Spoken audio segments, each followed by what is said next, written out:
कश्मीर में आतंकियों ने धर्म के नाम पर, क्योंकि पहला ऐसा हमला था जहां आतंकियों ने धर्म के नाम पर निर्दोष लोगों का कत्लेआम किया, और यही कारण था कि प्रधानमंत्री ने भी साफ तौर पर खुलकर बोला कि जो आतंकी और उनके आका हैं उनको ऐसी सजा देंगे जो उनकी कल्पना से परे होगा। और आज स्थिति यह है कि भारत और पाकिस्तान की जो तनातनी है वो अपने चरम पर है। हमारे साथ कड़क चर्चा के लिए मौजूद हैं पूर्व केंद्रीय मंत्री और बीजेपी के वरिष्ठ नेता सैयद शहनवाज हुसैन जी। शहनवाज जी, धर्म के नाम पर ये पहला आतंकी हमला है कि जहां लोगों से उनका धर्म पूछा फिर उनको मारा। आप खुद मुस्लिम हैं सैयद शहनवाज हुसैन, तो ऐसा लगता नहीं कि हिंदू और मुस्लिम्स के बीच में तनातनी भी या चरम पर पहुंचेगी देश में? कैसे विश्वास करेंगे लोग आप पर? तनातनी क्यों पहुंचेगी? पाकिस्तान और आईएसआई का ख्वाब पूरा हम करेंगे। पाकिस्तान चाहता था, आईएसआई चाहती थी, आतंकी चाहते, लश्कर तैयबा चाहता है कि देश हिंदू मुसलमान के नाम पर बढ़ जाए। उन्होंने कश्मीर के टूरिज्म को ख़त्म करना चाहा, कश्मीर हमारी आत्मा पे चोट किया, और जानबूझकर वो चाहते तो ट्रिगर खोलकर बहुत से लोगों को मार सकते थे, लेकिन धर्म के नाम पे अलग किया। कलमा पूछा, पैंट खोलकर देखा ताकि देश बट जाए, लेकिन देश बटा नहीं, क्योंकि हमने पाकिस्तान के सपनों पर पानी फेर दिया कि यहाँ के हिंदू और मुसलमान, हम जो भारतीय हैं, पहले हम भारतीय हैं फिर हिंदू और मुसलमान हैं। ये भारतीय की आत्मा पे चोट था और इसी वजह से उनके इरादे को हमने नस्त नाबूद कर दिया और जवाब मिला है। अब हुक्का पानी बंद कर दिया, पाकिस्तान को रेगिस्तान बना देंगे। वो आतंकिस्तान है, अब रेगिस्तान कहलाएगा। पाकिस्तान के अंदर अब लोग बालू का ढेर देखने जाएंगे। वो जो लहलहाती खेत है, वो उनके जो बाग हैं, उनके आम जो जाते थे सब जगह, अब वो सब सूख जाएंगे। पाकिस्तानी बूंद बूंद के लिए तरसेगा, तड़पेगा। ये मोदी है, ये डॉक्टर मोदी है, ये अब कीमोथेरेपी करेंगे आतंकवाद के कैंसर पर। लेकिन पिछले कुछ समय से 370 हटने के बाद जो एक बूम आ रहा था कश्मीर इंडस्ट्री में, पर्यटक बड़ी संख्या में जा रहे थे, और जो टूरिज्म जिस तरह से बढ़ा, तो आपको लगता नहीं अब तो पूरे देश से आवाज़ उठ रही है, और जो इस घटना के बाद तो सारी बुकिंग कैंसिल हो गई वहाँ पर, तो वहाँ जब बेरोजगारी बढ़ेगी इस घटना के बाद से, तो हिंदू मुस्लिम तो फिर भी होगा। नहीं, बेरोजगारी, मुसलमानों के प्रति गुस्सा दिखाई दे रहा है। ये जो टूरिज्म बढ़ा है, इस किसकी देन है? हमने धारा 370 ख़त्म की। हमारे यहाँ लेफ्टिनेंट गवर्नर मनोज सिन्हा जी ने बेहतरीन काम किया। मैं बहुत दिन तक, आपको मालूम है, कश्मीर में रहा हूँ। डीडीसी चुनाव में कश्मीर का इंचार्ज थे। चप्पा घुमा हूँ साहब। श्रीनगर में 8 घंटे लाइट जाती थी, गेस्ट हाउस में जनरेटर चलता था। मैंने कश्मीर के दौरे के बाद एक रिपोर्ट बनाई, कश्मीर रिपोर्ट, और मैंने जाकर प्रधानमंत्री जी के हाथ में दिया था। वो रिपोर्ट प्रधानमंत्री जी ने नीचे तक भेजा और हमने सबसे बातचीत करके स्वतः दिया था। मुझे कोई पहले से जिम्मेदारी नहीं मिली, लेकिन मैं जब 1-1.25 महीने रहा, अब बीजेपी का राष्ट्रीय प्रवक्ता हूँ, पार्टी ने वहाँ इंचार्ज बनाया था, तो मुझे लगा मेरा फ़र्ज़ है, मेरी जिम्मेदारी है कि मैं यहाँ की ज़मीनी हकीकत बताऊँ। मैं इंटीरियर में गया, अनंतनाग की तरफ, मैं उधर उड़ी सेक्टर तक भी गया भाषण करने, पाकिस्तान के बॉर्डर पे भी गया, तो देखा कि जो टॉयलेट है, लोग घेर कर और बांस लगा कर, पर्दा लगा के टॉयलेट है वहाँ। तो प्रधानमंत्री जी ने बेहतरीन काम करवाया, हर जगह रोड, बिजली, पानी, इंफ्रास्ट्रक्चर डेवलप कराया। G20 की मीटिंग की, पूरे दुनिया में संदेश किया कि कश्मीर जो है वो जन्नत है, और इसको बनाने का पूरा काम नरेंद्र मोदी जी को क्रेडिट है। तो टूरिज्म के लिए तो हम लोगों ने कोशिश की, लेकिन जन्नत तो अब नरक बनने की तरफ है। लेकिन हमारी भी चुनौती, पाकिस्तान चाहेगा।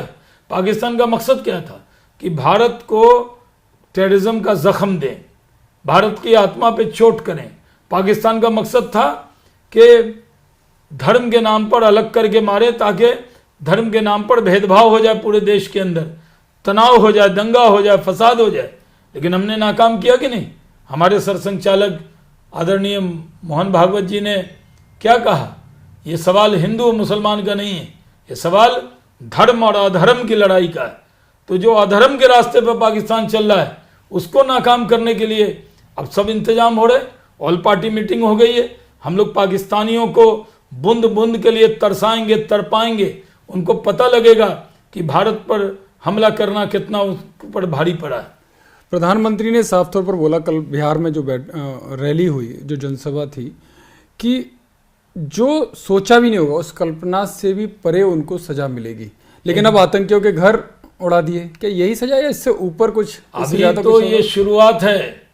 प्रधानमंत्री जी ने बिहार से पूरे देश और दुनिया को संदेश दिया है कि जो आतंकी हैं उनको नष्ट नाबूद करेंगे, और आतंकियों के घर ढहाए गए हैं। अभी तो आतंकियों के घर ढहाए हैं, लेकिन पाकिस्तान को भी ढहा देंगे। लेकिन आतंकियों के परिवार वाले तो कह रहे हैं कि उनके घर क्यों ढा रहे हो, उनके तो 3 साल से वहां वो रह ही नहीं रहा था, नहीं वो छोड़ चुका था घर। अभी तो बड़ी बड़ी बातें कर रहे हैं लोग। घर छोड़ रहा था तो खबर किया था, कहाँ गया, क्या कर रहा है। इतनी ताकत से लड़ाई आतंक के खिलाफ लड़ेंगे कि जो दिमाग में बीज पलता है आतंक के रास्ते पे जाने का, सोच को खत्म कर देंगे। सिर्फ आतंकी को खत्म करना मकसद नहीं है, हमारा मकसद है सोच को भी खत्म कर देना। तो इस लड़ाई कहां तक जाएगी? क्या आमने सामने की जंग होगी? देखिए, जो पीओके की बात करती है सरकार वो होगा? पीओके क्या है? पीओके हमारा है कि उसका है? पाकिस्तान ऑक्युपाइड कश्मीर है, वो उनके ऑक्युपेशन में है। तो क्या अब ये सही समय है? यही समय है कि पीओके को वापस लिया जाए? सही समय है, यही समय है, यही समय की पुकार है, यही इसी का देश को इंतजार है कि पाकिस्तान को उसकी औकात बताई जाए। और पीओके तो हम अपना मानते हैं। संसद में अमित शाह जी ने पार्लियामेंट के फ्लोर पर कहा वो हमारा था, हमारा है, हमारा रहेगा। अब देखिए उसकी सीमा कब आगे पीछे होती है। और बलूचिस्तान? वो तो पहले से आज़ाद हो चुका है, मान्यता नहीं दिया किसी ने। बलूचिस्तान में पाकिस्तान की आर्मी डरती है जाने को, ट्रेन हाईजैक हो जाता है वहां। तो पूरी तरह पाकिस्तान आज इस हालत में नहीं कि बलूचिस्तान को वो अपना कहे। ये तो जो पंजाब का इलाका है वही उनका इलाका है। लेकिन आपको लगता नहीं कि अब ज्यादा समय नहीं है? क्योंकि अब जो देश चाहता है कि तुरंत कार्रवाई होनी चाहिए, देखिए तुरंत आर पार की लड़ाई होनी चाहिए। देश को भरोसा है अपने नेता नरेंद्र मोदी जी के ऊपर।